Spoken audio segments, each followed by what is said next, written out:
Hey guys, how's it going? Welcome back to my channel.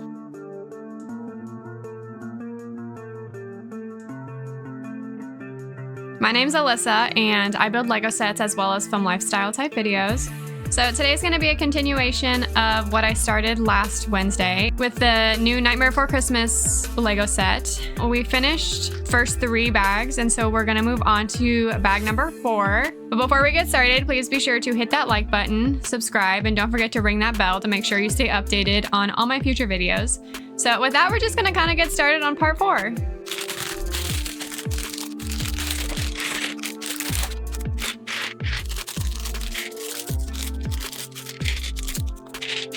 So we are continuing the townhouse, and this looks like a pretty small part, so this one will probably go pretty quick.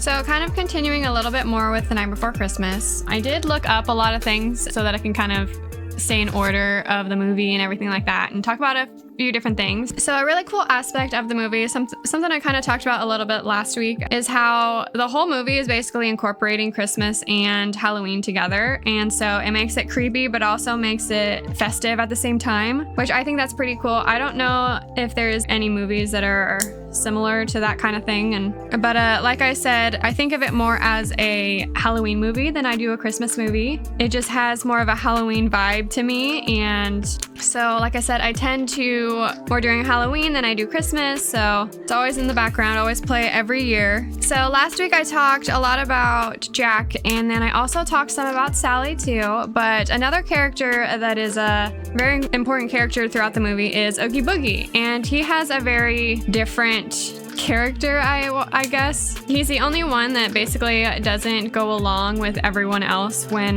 Jack has the idea to have Christmas land, basically. And so Oogie Boogie is basically an example of chaos and greed throughout the movie. And you know, while Jack's intentions are all basically good, Oogie Boogie, all he wants to do is cause chaos basically throughout the whole movie. But he adds so much to like the movie and the scenes and everything, like when he kidnaps the Sandy Claus and all the chaos he causes with that.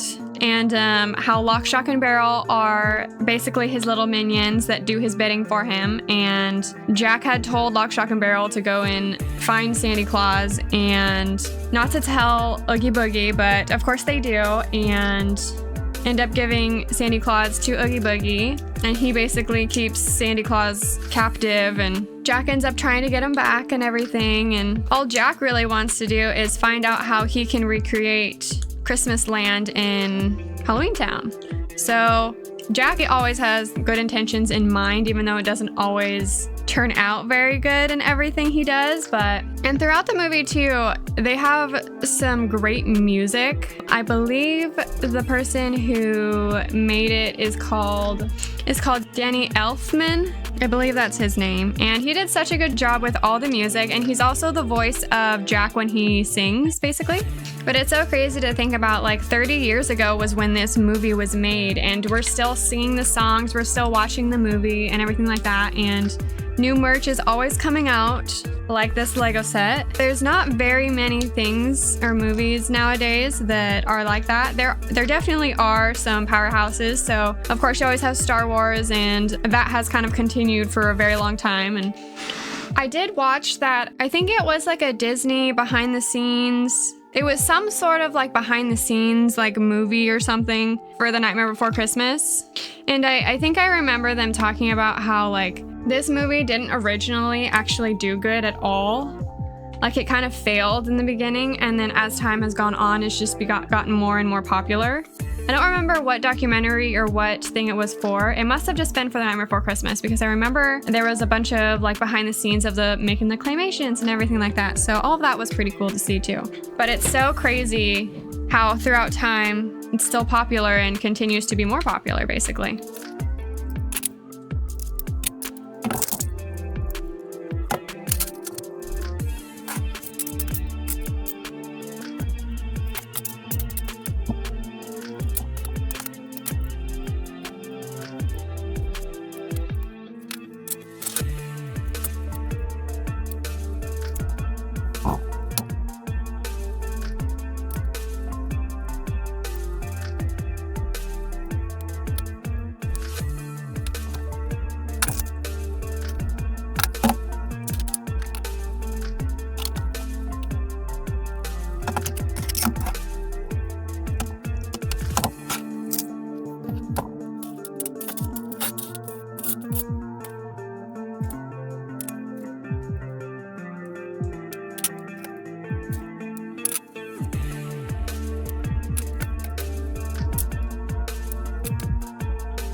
Okay, so we are done with part 4.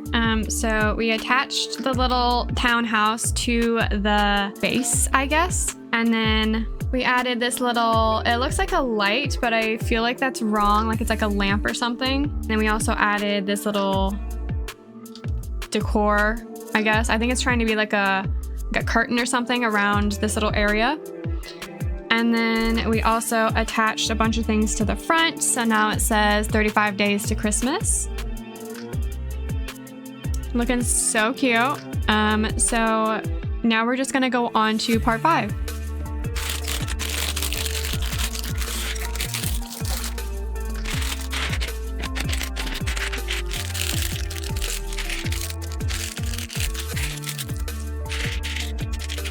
So it looks like we're gonna start off with another minifigure, and this one looks like it's gonna be Santa Claus. So here we have Santa Claus. It looks so cute. He has a little beard, and then he has a little candy cane with it too. So adorable. So now it looks like we're gonna build the top of the townhouse.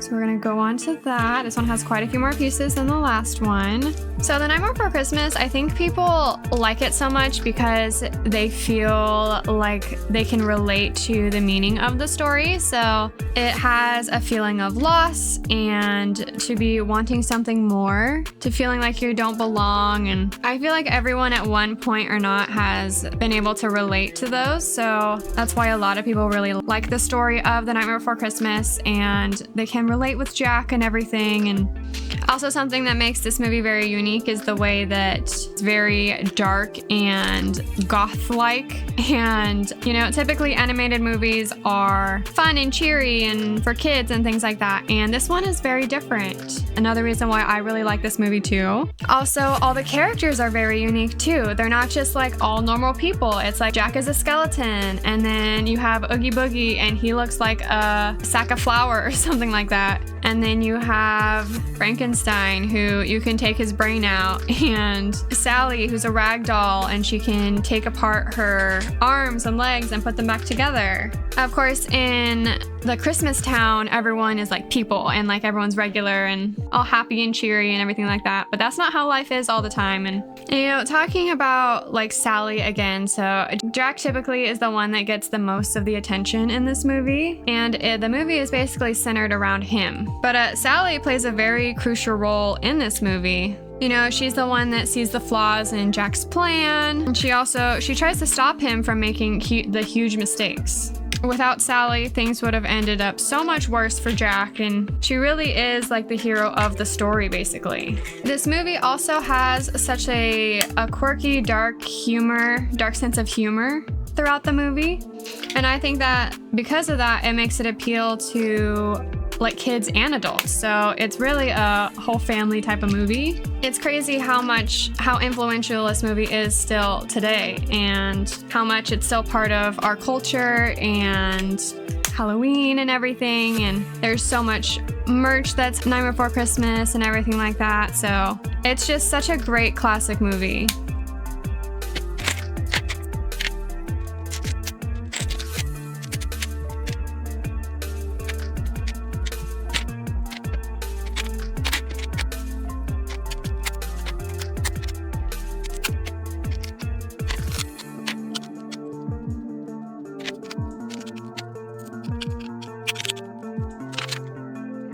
So I talked about this in my last video, but it was my birthday recently, and now it has passed. So I had a lot of fun. I got to see my family, and we all had dinner together and did gifts and everything, and it was a great time. And now my birthday's done with, and I'm a little sad about it, but I've got a trip coming up, which I'm so excited for. I'm gonna be going to Toronto and then also to Disney World again. So I'm super excited for all that, and for it to be Halloween time, and trying to figure out what I want to do for my costume for Halloween. So if you have any suggestions, leave them down below.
Okay, so before I actually put the roof on the top of this townhouse, I wanted to show you all the detail that they put inside of the roof. So I don't know how well you can see that, but there's a bunch of different little Christmas things. So there's like a little reef in here. There's like a little mini house. And then they also put like a little stocking in there and everything. And they did a lot of detail in the stuff that you're actually not going to see very well either, which I really like that they did that.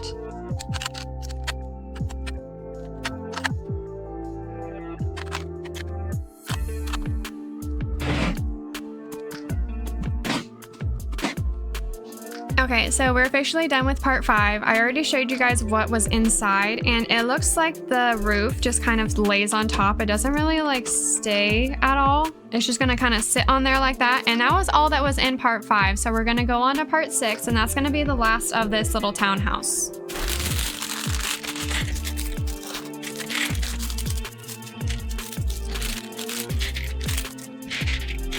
Okay, so it looks like we're gonna start off and work a little bit more on this little front area that's in front of the townhouse. So we're gonna start with that. There's not too many pieces in this one, which is nice.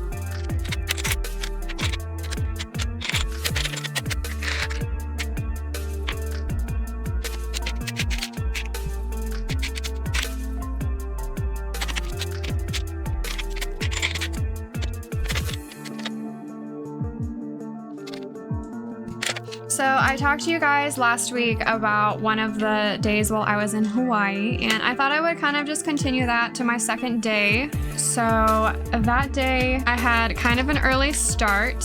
It was one of my water things. I love being in the water and everything like that while I'm in Hawaii. The water is always so warm. And so I, of course, started off with my Starbucks in the morning, and then I had to go to a different part of the island. And that day I was going to snorkel with turtles. And so I go through the same company every time. And so basically they take you out on a boat, maybe 10-20 minutes out from the shore, and they hook onto their buoy, and then they give you snorkel gear, and you basically get to just go off and kind of just swim in the water and see what you can find, and the little guide will kind of tell you if they see anything, and I think that's so much fun. The past couple times I have brought a GoPro with me and I was able to record what exactly I saw and everything, but this time I didn't. So like I said, I didn't really record a whole lot while I was there, but I was able to see a couple turtles, and you're not allowed to touch the turtles, otherwise you'll get like a thousands of dollar fine or something like that. Sometimes the turtles will come up to the water, and I believe it was every like 20 minutes is when they need to like breathe and everything. So they'll come up and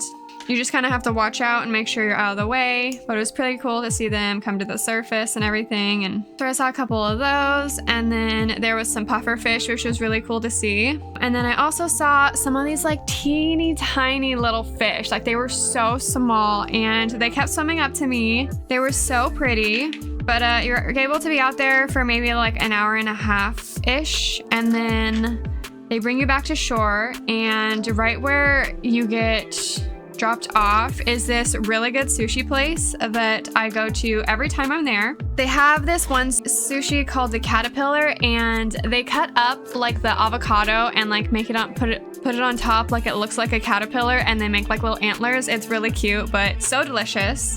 So that's when I had lunch and everything, and then after that I kind of just went back to my hotel for a little while, ate dinner a little bit later, and then that night I had something that I love to do while I'm in Hawaii. So it's like a sunset catamaran, but since this one is on a Friday, one of the hotels does fireworks. So they take you out into the water and you wait until the fireworks start, and it's a booze cruise. It's unlimited alcohol and everything like that. And they make this like mixed drink and everything, and it's really good. You don't really realize how much you've drank or like how wasted you are until you get off the boat. They also have these like little nets in the back of the boat and everything, and so that's usually where I'll sit and watch the fireworks, and everything is so pretty. And then you get off the boat and they have this pastrami place that's really close to where they drop you off, and that's usually where I'll go and eat. They never have a wait or anything like that, even though basically like every other restaurant around it does. And so I go there, and then after that I take the long walk back to my hotel, and I passed out. I was so tired after that, but that was basically my second day in Hawaii. So I had a lot of fun that day, a lot of things I did.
Okay, well, we are officially done with the townhouse. I think it turned out so cute.